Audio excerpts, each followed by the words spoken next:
Bienvenue à tous chez Thérapie Capsule. Merci si vous appréciez cette vidéo de la liker, de la partager et de vous abonner à cette chaîne. Aujourd'hui, un sujet important, un sujet qui est régulièrement interrogé sur les groupes Facebook notamment, c'est le lien entre le manipulateur, la manipulatrice, narcissique, pervers narcissique, contrôlant, avec ses enfants.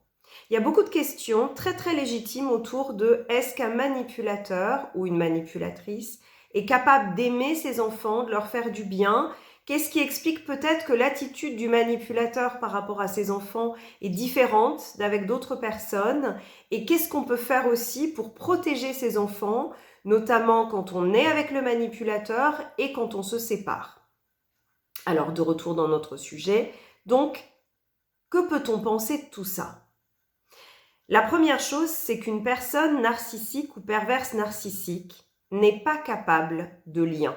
Elle n'est pas capable d'aimer. Elle peut porter un masque d'attention, d'affection, mais ce masque, vous allez le voir, il glisse régulièrement et vous allez avoir des attitudes incongruentes. Incongruentes, c'est-à-dire que le narcissique ou le pervers narcissique, ça peut être la personne qui manifeste de l'attention à ses enfants et puis qui à un moment clé n'est absolument pas là, voire même attaque l'enfant, le dévalorise. Vous allez voir des attitudes souvent qui ne collent pas les unes avec les autres.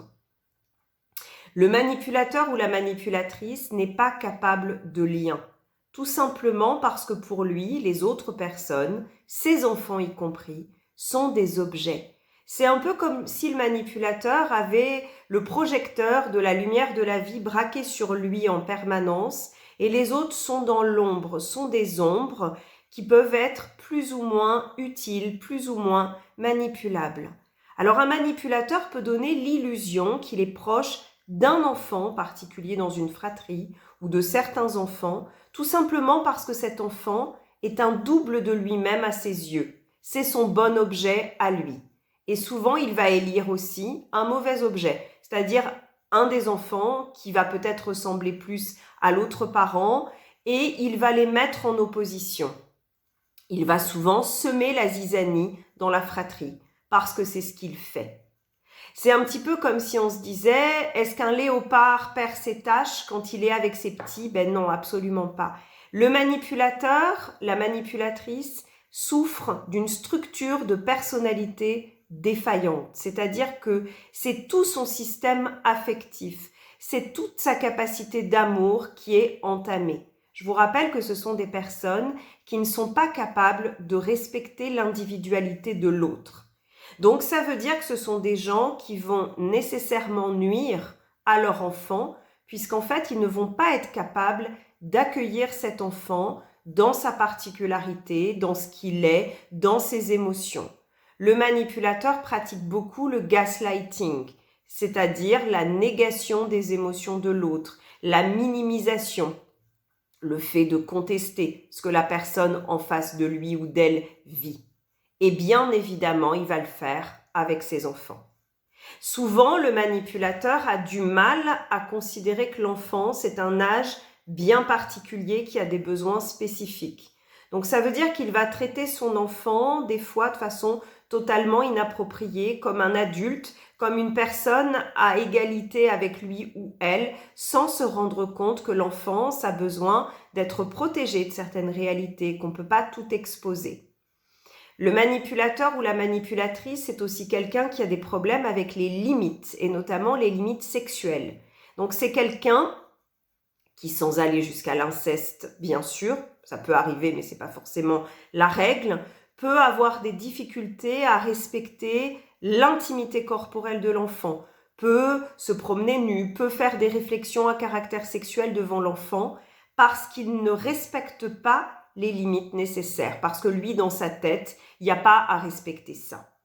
Alors bien évidemment, si vous êtes encore en relation de couple, avec un manipulateur ou une manipulatrice, sachez que même si en apparence ce manipulateur n'attaque pas les enfants directement, les enfants souffrent, tout simplement parce qu'ils apprennent, comme une empreinte qui risque d'être durable, ce qu'est l'amour, et l'amour, ils le voient à la façon dont le manipulateur vous traite. C'est-à-dire qu'ils sont en train d'apprendre que l'amour, c'est le fait de mettre l'autre en doute, de nier sa réalité, de le dévaloriser, d'alterner le chaud, le froid. Ils voient peut-être une maman, si c'est la maman qui est victime, ou un papa qui est très démuni face à ça. Ils apprennent que l'amour est équivalent à des relations de pouvoir où l'un prend tout le pouvoir et l'autre a toute la culpabilité et la responsabilité. Ils n'apprennent absolument pas ce qu'est la réciprocité, l'égalité, la patience, la bienveillance. Ils n'apprennent pas non plus à gérer les conflits. Les conflits, ça fait partie de la vie, ça fait partie de toute bonne relation. Les conflits, c'est le fait d'accepter, de respecter l'autre, de ne pas aller trop loin, de négocier, de discuter. Et ça n'existe pas quand on vit avec un manipulateur. Quand on vit avec un manipulateur, c'est une succession de crises. C'est que même quand il ne se passe rien dans la maison, il y a une ambiance tendue. Il y a une menace sous-jacente permanente. Et ça, les enfants l'absorbent. Même si vous croyez, même si vous vous disputez par exemple uniquement quand ils sont couchés, les enfants voient votre état émotionnel dégradé.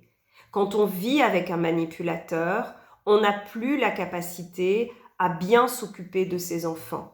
Bien sûr qu'on les aime, bien sûr qu'on veut le mieux pour eux, mais on n'est pas disponible dans sa tête parce qu'on rumine beaucoup, parce qu'on essaye de se sortir des dernières crises, parce qu'on essaye d'anticiper ce qui va se passer, donc on n'est plus là vraiment, on n'a plus la sérénité nécessaire pour bien éduquer ses enfants. Et ça, il faut absolument y penser quand on se dit je vais rester pour les enfants. Le manipulateur, il va parfois utiliser la présence des enfants pour vous dire surtout tu ne pars pas parce que tu vas créer un foyer dysfonctionnel, la séparation va les abîmer, c'est le contraire.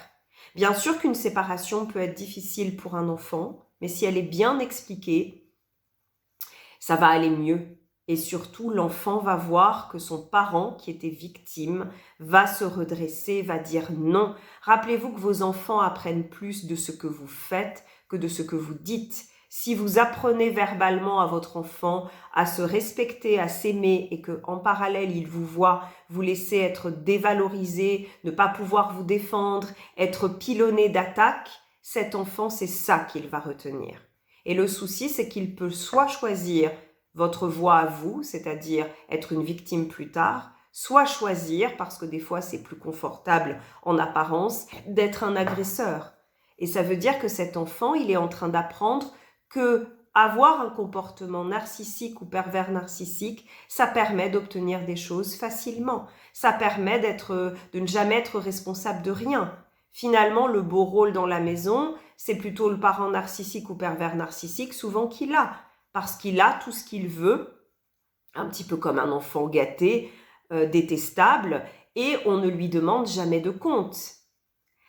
Quand vous êtes séparés avec le manipulateur ou la manipulatrice, c'est une très bonne chose puisque ça permet aux enfants d'avoir au moins chez vous un espace de réflexion, de liberté, un espace où exister, un espace où échapper au gaslighting, aux différentes techniques de manipulation.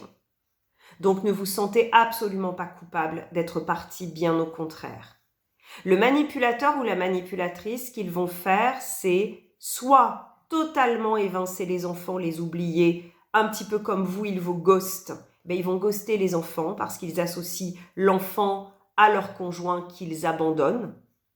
Et c'est quelque part une bonne nouvelle, vous le verrez par la suite, parce que ça va vous permettre de vous reconstruire et ça va permettre aussi aux enfants d'avoir de bons repères. Parce que ce ne sont pas de bons parents, les manipulateurs, ils ne peuvent pas l'être et malheureusement, leur structure de personnalité fait que même un travail sur eux ne permet que très peu de changements et il y a des dégâts majeurs dans la psyché des enfants. L'autre souci en matière de séparation, c'est l'aliénation parentale. Le manipulateur peut aussi décider de vous priver pour vous punir d'être parti ou de résister à sa tentative de prise de pouvoir. Il peut essayer de vous priver de vos enfants et il va le faire s'il le peut. Donc, c'est très important de garder un lien très proche avec chacun de vos enfants, de vous battre, de constituer des preuves pour montrer que vous êtes un bon parent. Malheureusement, c'est nécessaire. Des attestations de psychologues, de médecins, de professeurs. Donc, gardez des preuves de ça. Prenez un bon avocat le cas échéant. Maintenez des liens avec les enfants. Apprenez à contre-manipuler. J'ai fait une petite vidéo là-dessus, ça va peut-être vous aider pour ne pas prendre ces attaques de plein fouet. Essayez de ne pas ruminer. Et surtout, comprenez que si vos enfants, quand ils reviennent d'un week-end chez le manipulateur ou la manipulatrice, ils vous voient en pas bien, ils vous critiquent beaucoup, tout ce que vous faites n'est pas beau, sachez qu'ils sont victimes souvent d'aliénation parentale. Le manipulateur va essayer de détruire le lien qu'ils ont avec vous. Gardez ce lien, cultivez l'esprit critique de vos enfants, apprenez-leur à reconnaître leurs émotions, à les nommer, valider leurs émotions, valider leur capacité de réflexion. Apprenez-leur ce qu'est la manipulation, pas pour critiquer l'autre parent, mais pour qu'ils puissent reconnaître ce qui se passe. Ça, c'est extrêmement important. Voilà cette petite vidéo pour aujourd'hui. J'espère qu'elle vous sera extrêmement utile. N'hésitez pas à la liker, à la partager. Faites-moi part aussi dans les commentaires de vos expériences de vie, de tous les retours que vous avez. C'est extrêmement intéressant et enrichissant pour toute la communauté. À très vite.